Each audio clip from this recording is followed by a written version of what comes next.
បាទស្វាគមន៍បងប្អូនសិស្សានុសិស្សទាំងអស់គ្នាថ្ងៃនេះគឺយើងវិលត្រឡប់មកកាន់វិញ្ញាសាទី3នៃមុខជីវវត្តវិទ្យាត្រៀមប្រឡងរបស់យើងជាបន្តទៀតហើយថ្ងៃនេះក៏ខ្ញុំមាន5សំណួរដែរដើម្បីជាការចែករំលែកទៅកាន់អ្នកទាំងអស់គ្នាហើយយើងជិតដល់ថ្ងៃហើយណាបាទថ្មិចបើកអញ្ចឹងព្យាយាមទន្ទិញព្យាយាមអានឲ្យបានច្រើនបើខ្ជិលអានខ្ជិលទន្ទិញងាយស្រួលទេស្ដាប់បាទស្ដាប់ចេញចូលស្ដាប់ជិះម៉ូតូស្ដាប់ដាក់កាសបាទអញ្ចឹងព្យាយាមរកកន្លឹះរៀនយ៉ាងណាឲ្យខ្លួនឯងងាយស្រួលចាំដើម្បីឲ្យយើងមានពុទ្ធិកាន់តែល្អបន្ថែមទៀតហើយត្រៀមខ្លួនឲ្យបានរីករាល់នៅក្នុងការប្រឡងខាងមុខបាទអញ្ចឹងកុំឲ្យខាតពេកយើងចូលទៅកាន់សំណួរទី1យើងទាំងអស់គ្នាបាទសម្រាប់សំណួរទី1ហ្នឹងគឺសួរថាចូលរៀបរាប់ពីឈ្មោះមេដឹកនាំខ្មែរក្រហមសំខាន់ឲ្យបាន5នាក់បាទអញ្ចឹងប្រយ័ត្នរៀនចុះរៀនឡើងអត់ស្គាល់មេដឹកនាំខ្មែរក្រហមណាបាទអញ្ចឹងឥឡូវយើងទៅមើលចម្លើយយើងរៀបរាប់មក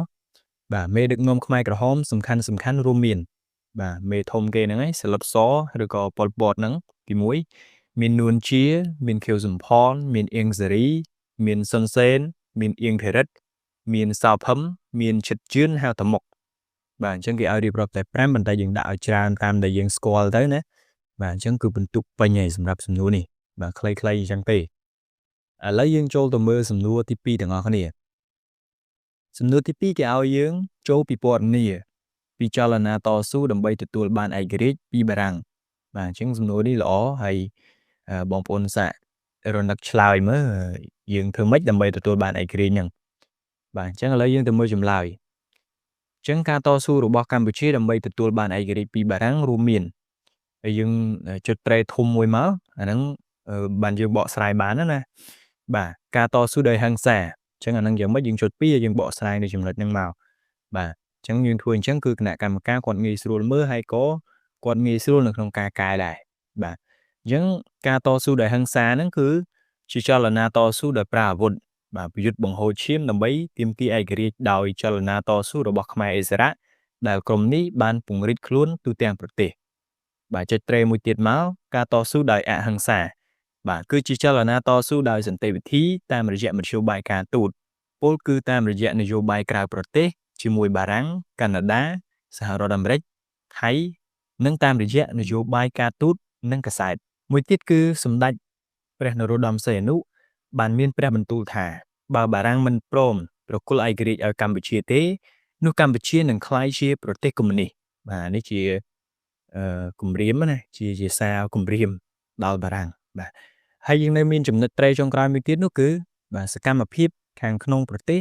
ព្រះអង្គបានគង់នៅតំបន់ស្វយ័តក្នុងខេត្តសៀមរាបបាត់ដំបងកំពង់ធំដោយមិនយាងមកភ្នំពេញហើយទ្រង់បានបង្កើតកងជីវពលនារីក្លាហានដើម្បីឲ្យប្រជារាស្ត្រក្រោកឈរឡើងទាមទាររកឯករាជ្យបរិបូរណ៍បាទអញ្ចឹងឥឡូវយើងទៅមើលសំណួរទី3ជាបន្តសំណួរទី3គេសួរថាតើគោលនយោបាយឈ្នះជាអ្វីបាទអញ្ចឹងសំណួរនេះយើងមើលទៅខ្លីទេក៏ប៉ុន្តែការឆ្លើយគឺយើងអាចឆ្លើយបានតែនិយមន័យណាបាទប្រយ័ត្នបន្តិចកន្លែងនេះបើសិនជាយើងឆ្លើយតែនិយមន័យគឺបានបន្ទុកប៉ុន្តែអត់ពេញទេចាអញ្ចឹងយើងទៅមើលរបៀបឆ្លើយគឺយើងដាក់កមក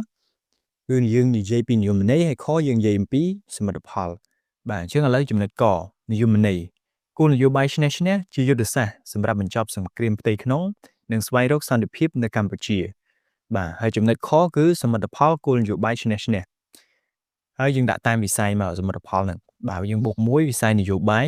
ឆ្នាំ1998សមារណកម្មកងទ័ពខ្មែរក្រហមជាមួយកងទ័ពរាជរដ្ឋាភិបាលធ្វើឲ្យកងទ័ពមានឯកភាពដើម្បីស្ដារនិងកសាងប្រទេសជាតិបាទចុចត្រេមួយទៀតមកក្រោយពីកងកម្លាំងខ្មែរក្រហមដួលរលំនៅតាមព្រំដែនមានសុវត្ថិភាពនិងមានការអភិវឌ្ឍបាទចុចត្រេមួយទៀតគំនិតអង្គការចាត់តាំងខ្មែរក្រហមបាទចុចត្រេមួយទៀតមកមាតុភូមិនិវត្តរបស់ជនភៀសខ្លួនតាមព្រំដែនបាទត្រេជាបន្តបែងចែកដីធ្លីកាន់កាប់ជាកម្មសិទ្ធិដល់បងប្អូនភៀសខ្លួនអតីតខ្មែរក្រហមបាទនឹងត្រេចុងក្រោយនេះគឺបងប្អូនខ្មែរក្រហមទទួលបានទូនាទី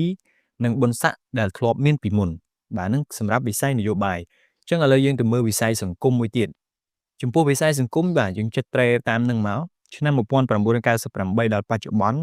ប្រទេសកម្ពុជាមានសុវត្ថិភាពនិងសន្តិភាពពេញលេញ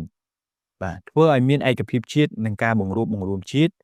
សមិទ្ធផលជាច្រើនបានកើតមានឡើងបាទ វិស័យសេដ្ឋកិច្ចកំណើនទិន្នផលកសិកម្មឧស្សាហកម្មកំណើនវិនិយោគកំណើនភ្ញៀវទេសចរមានទំនាក់ទំនងទីផ្សារក្នុងតំបន់និងក្រៅតំបន់បាទចំពោះគមនាគមន៍មានការកសាងផ្លូវថ្នល់ផ្លូវដែកស្ពានអាកាសកំពង់ផែអាកាសយានដ្ឋាន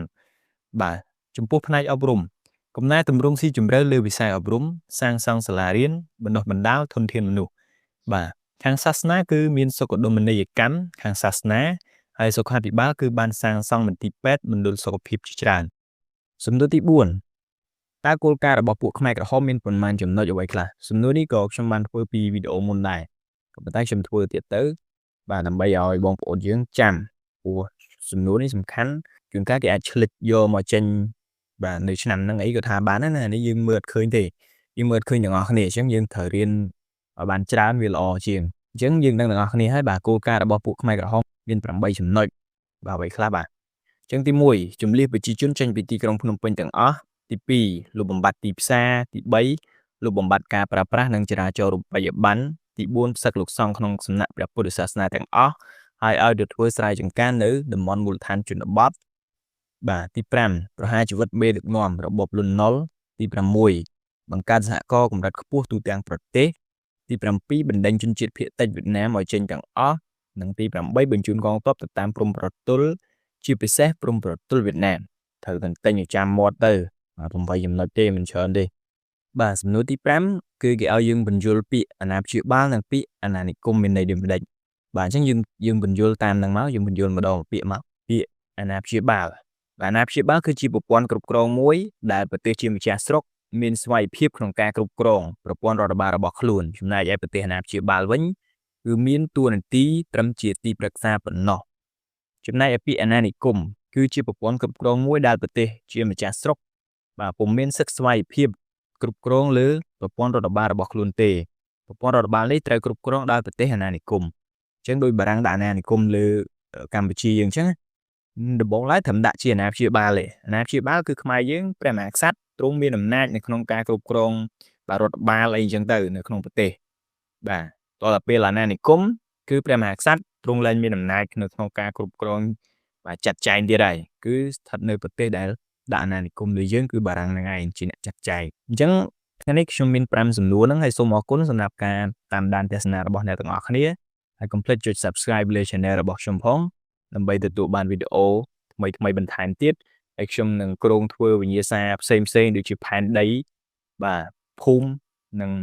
បាទសិលធម៌ពលរដ្ឋអីហ្នឹងខ្ញុំនឹងធ្វើបន្ថែមឲ្យបានច្រើនអញ្ចឹងបើសិនជាអ្នកទាំងអស់គ្នាខកខាន Subscribe ប្រយ័ត្ន